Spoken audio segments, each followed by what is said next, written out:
Mengapa kita harus mendukung upaya penghapusan hukuman mati?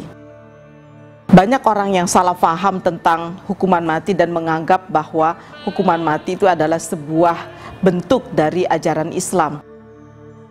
Menurut saya itu adalah sangat-sangat keliru.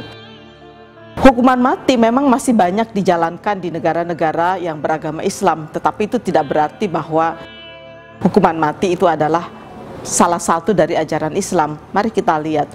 Kalau saya melihat sejarah panjang dari hukuman mati, maka pelaksanaannya itu di banyak negara itu sangat tidak sesuai dengan prinsip-prinsip yang digariskan oleh agama, termasuk Islam, bahwa penting sekali mengedepankan kehidupan dan juga menjaga martabat manusia sebagai makhluk Allah yang paling mulia. Karena itu di dalam pelaksanaannya saya melihat ada banyak alasan mengapa hukuman mati itu harus dihapuskan. Yang pertama, hukuman mati itu bertentangan dengan prinsip-prinsip Islam yang mengajarkan kita tentang pentingnya kehidupan sebagai anugerah terbesar dari Allah Subhanahu wa Ta'ala. Saya membaca pikiran-pikiran dari para Islamic scholars seperti Al-Ghazali yang merumuskan tentang 5 prinsip dasar dari hak asasi manusia. Al-Ghazali mengatakan yang pertama adalah hifdzun nafs, memproteksi kehidupan. Karena itu hukuman mati bertentangan dengan prinsip memproteksi kehidupan. Hifdzul akal, hifdzuddin, dan juga hifdzul air dan hifdzun nasl. Karena itu menurut saya hukuman mati itu bertentangan dengan perintah Tuhan untuk menjaga kehidupan, untuk merawat kehidupan sebagai anugerah terbesar dari Allah Subhanahu wa Ta'ala. Kalau kita membaca hadis-hadis Nabi dan juga ayat-ayat Al-Quran, itu dalam hadis Nabi terutama yang berkaitan dengan haji wada, itu Nabi mengatakan darahmu, hidupmu, dan kehormatanmu itu adalah pentingnya sebagai manusia. Karena itu jangan pernah ada orang yang disakiti, dibunuh, dan diperlakukan tidak manusiawi atas dasar apapun.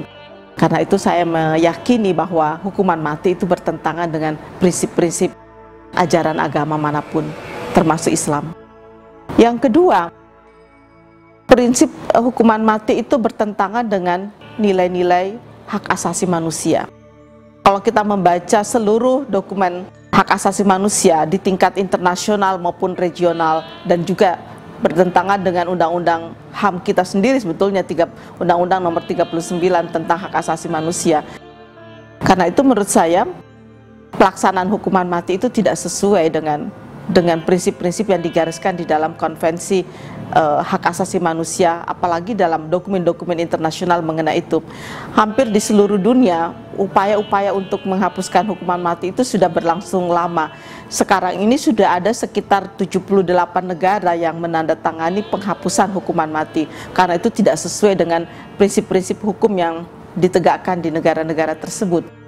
Hanya ada beberapa negara yang masih menjalankan hukuman mati, ya seperti di negara-negara yang disebut sebagai negara-negara Islam itu tadi. Dan yang ketiga, menurut saya pelaksanaan hukuman mati itu bertentangan dengan prinsip-prinsip demokrasi. Karena itu kalau kita melihat negara-negara yang masih mempraktekkan hukuman mati itu biasanya adalah negara-negara yang belum sepenuhnya menegakkan prinsip-prinsip demokrasi. Ini menarik sekali. Yang keempat, karena pelaksanaan hukuman mati itu juga tidak membuat seseorang itu menjadi jera untuk melakukan kejahatan. Ada banyak survei yang menunjukkan bahwa negara-negara yang belum menghapuskan hukuman mati itu tingkat kekerasan dan juga tingkat kejahatan atau tingkat kriminalitas di negara itu juga sangat tinggi. Bahkan berbeda dengan negara-negara yang sudah menghapuskan hukuman mati, itu tingkat kriminalitas di negara tersebut itu jauh lebih rendah. Ini satu survei yang perlu dikembangkan dan juga dipelajari sehingga kita yakin bahwa pelaksanaan hukuman mati itu tidaklah membuat seseorang itu menjadi jera melakukan kejahatan. Terus yang kelima, kelihatannya juga adalah bahwa pelaksanaan hukuman mati itu lebih banyak dipakai sebagai alat penindasan. Dalam banyak kasus yang kita dapatkan melalui media, ternyata pelaksanaan hukuman mati itu dipakai oleh kelompok tertentu untuk menindas kelompok-kelompok yang pro demokrasi atau kelompok-kelompok yang ingin menegakkan kebenaran atau keadilan di suatu negara. Karena itu pelaksanaan hukuman mati ini seringkali digunakan sebagai alat penindas terhadap kelompok-kelompok tersebut. Selain itu juga hukuman mati ini biasa juga dipakai untuk menghilangkan alat bukti atau menghilangkan kasus.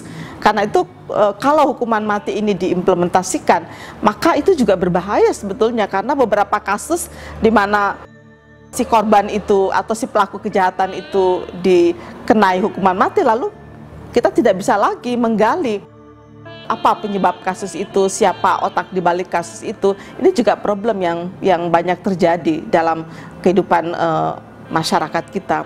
Dan yang terakhir saya melihat biasanya hukuman mati itu dipakai sebagai alat pembalasan dendam. Jadi kalau sebuah rejim itu berkuasa dan dia ingin membalas dendam kepada rejim yang sebelumnya atau yang tidak disukainya, maka hukuman mati menjadi alat yang sangat ampuh. Karena itu menurut saya, atas alasan-alasan yang saya sebutkan tadi, saya selalu mengatakan bahwa hukuman mati itu tidak banyak manfaatnya. Mari kita menegakkan hukum dengan cara-cara yang lebih bijak, ya, tetapi juga dengan cara-cara yang lebih manusiawi, sehingga hukuman mati itu menjadi sesuatu yang tidak pernah lagi kita pilih sebagai solusi di dalam penegakan kebenaran dan keadilan, terutama di dalam kehidupan berbangsa dan bernegara.